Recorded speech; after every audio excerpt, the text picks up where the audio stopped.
back on the platform with Sammy and with Connor because we stood together and fought with each other in that historic referendum back in 2016. But the truth of it is, they thought they'd seen the last of me because I was happy with that referendum result. We shouldn't even need to be here today if our politicians had done their job.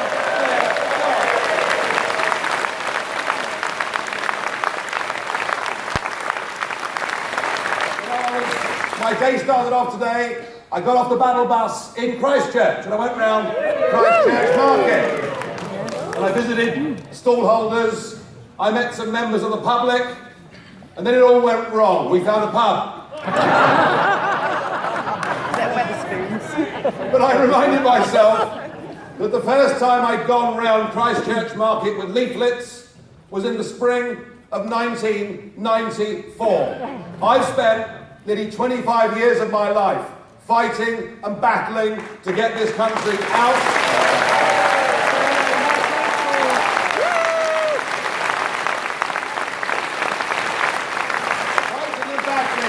Get this country out of the European Union because I believe in Britain and because I wanted my country back. That's why I did it.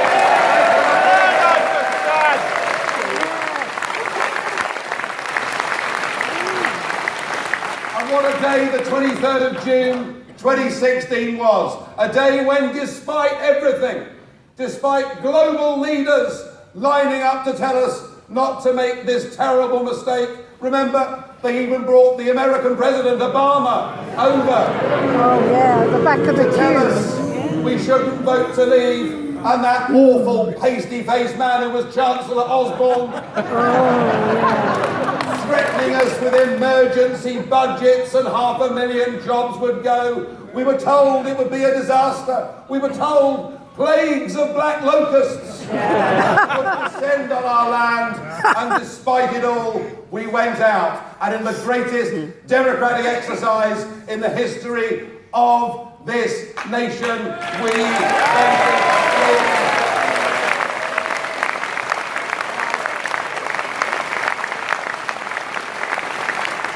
And I can't help thinking that it needs to become a national bank holiday known as Independence Day. Yeah!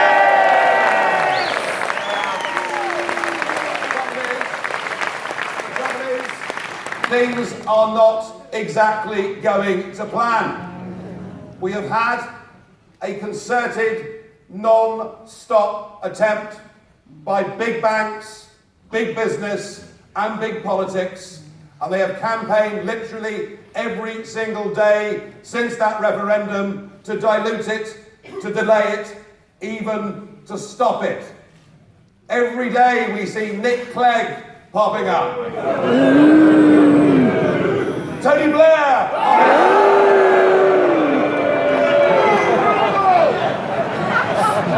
I can't better that because he's pretty old, isn't he?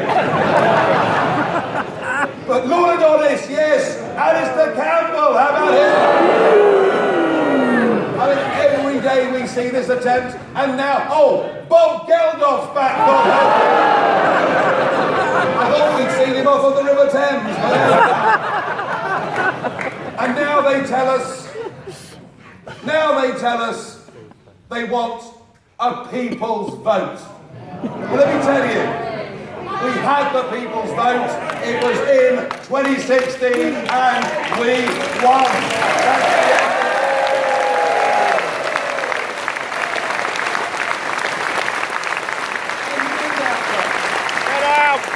Out there in Christchurch Market and elsewhere where I've been, if they think that people who voted Brexit are somehow now disenchanted with the result, then I tell you what, politicians, you want to get out more. You want to go and meet real people, ordinary folk, where they live. We believe in Brexit. In fact, I think, because of the sheer arrogance and bullying of Barnier and Juncker and all of them, I think we believe in leaving the European Union even more today than we did.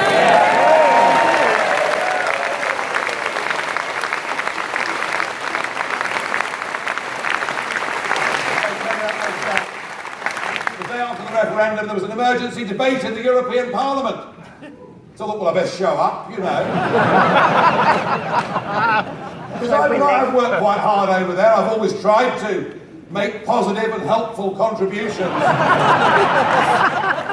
to their debates. And I turned up and I walked into the well of the Parliament, and there were about 100 cameras there. And there waiting for me was European Commission President Jean-Claude Juncker. And he came up and he put an arm round me and he said, "Bastard."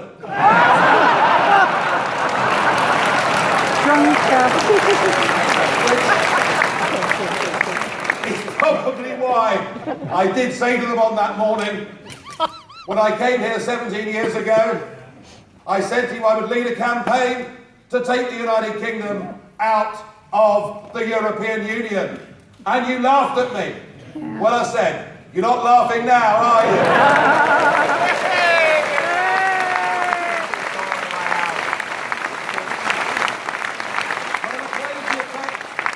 The effect of lobbying, the effect of big business, the lure of jobs in Brussels has now had an effect upon the leaderships of our mainstream parties. We keep talking about the Conservative Party and its problems. We forget that 5 million people who voted for Brexit in 2016 voted for the Labour Party in 2017. And I heard Sir Keir Starmer on the radio this morning, one of the rare times I listen now to the BBC. Yeah. Brexit Fashion Corporation. Rather better, but anyway. And there was Starmer basically saying the Labour position now is Labour wants to stay in the customs union. Labour no longer has any desire for this country to be able to make its own trade deals, would have them done on our behalf for the European Union, and they retain the right to go for a second referendum. There are 5 million Labour voters who, as we speak, are literally being betrayed by the Labour Party.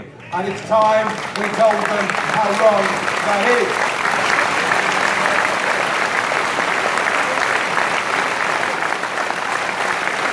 And as for our Prime Minister, well, I completely understand, Connor, why you resigned and why David Davis resigned, and I do understand why, for a brief period, people believed in her.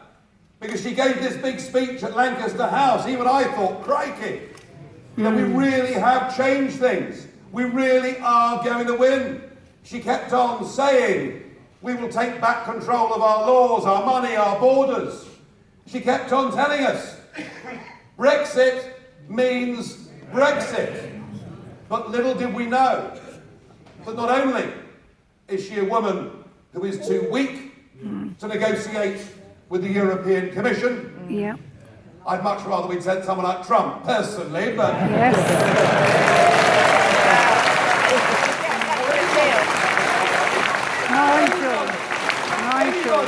Anyone that actually believed in Brexit. But I'm afraid she has also been deceitful and duplicitous. And I'm afraid that with every single week that gets worse, it gets worse and worse, doesn't it? Chequers was bad enough. Now it's Chequers minus.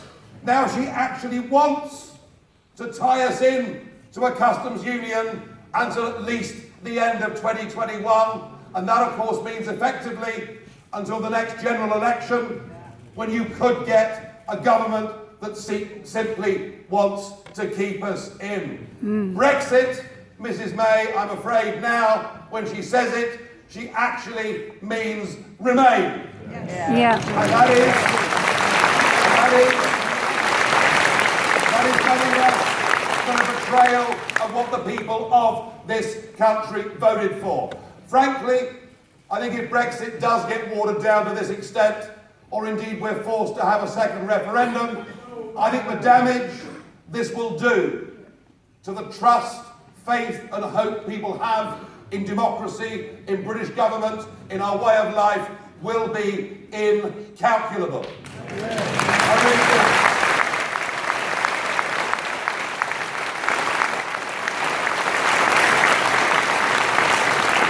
Now, I stood aside for about 18 months, wondering whether I should get back involved again. And I've decided, as I said in that video earlier, if I've got to do this again, then this time it's no more Mr. Nice Guy, okay?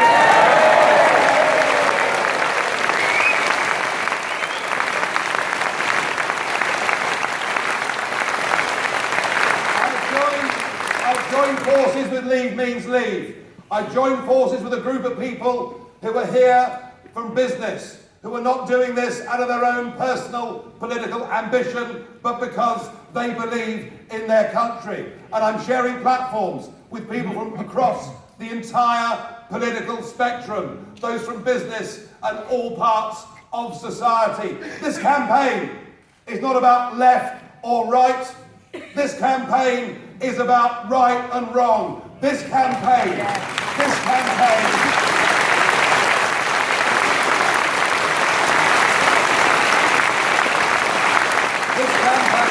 is the most important campaign that has ever been fought in British history. This is not even about debating the merits of the issues. It's not even about discussing why we should have control of our borders, why we shouldn't give away vast sums of money, why we should be free to open up to the rest of the world, including particularly our own friends in the Commonwealth. All of those arguments have been had and been won. No, this campaign is about something more fundamental. This campaign is a matter of trust. This campaign is about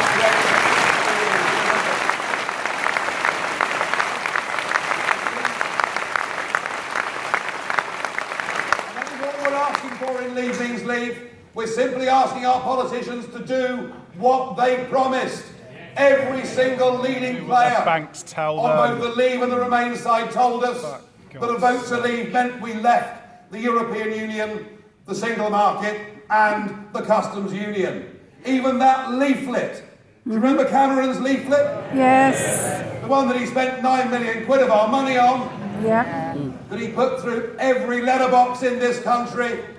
And boy, how I enjoyed posting mine back through a letterbox and number 10.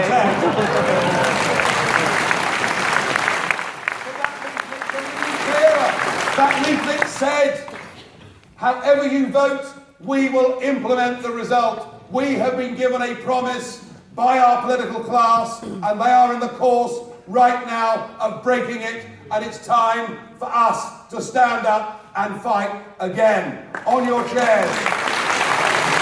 Yeah.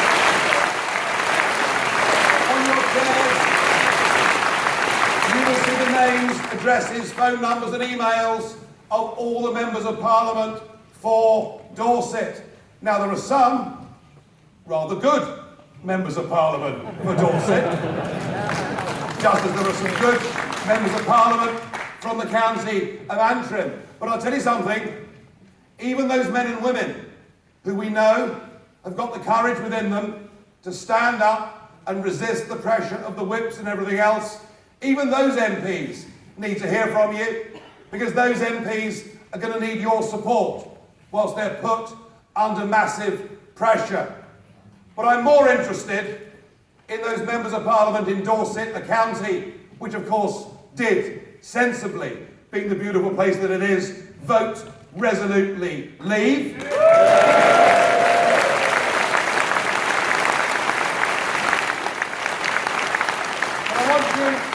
I want you to pressurise your members of Parliament. I don't want you writing them letters. Go and visit them at their surgeries. Queue round the block. Meet them face to face. Make them feel the heat. Make them understand that to sign us up to support being part of a customs union, being a vassal state that has its laws made somewhere else, is unacceptable, and that if they do this, you will never give them your vote again. Make them feel the heat.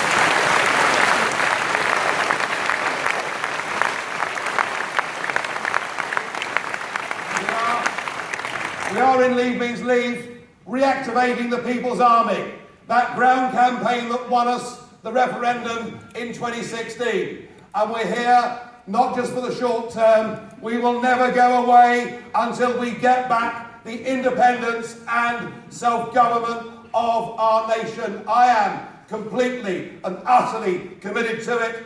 I hope that you are too. I believe that we are going to win.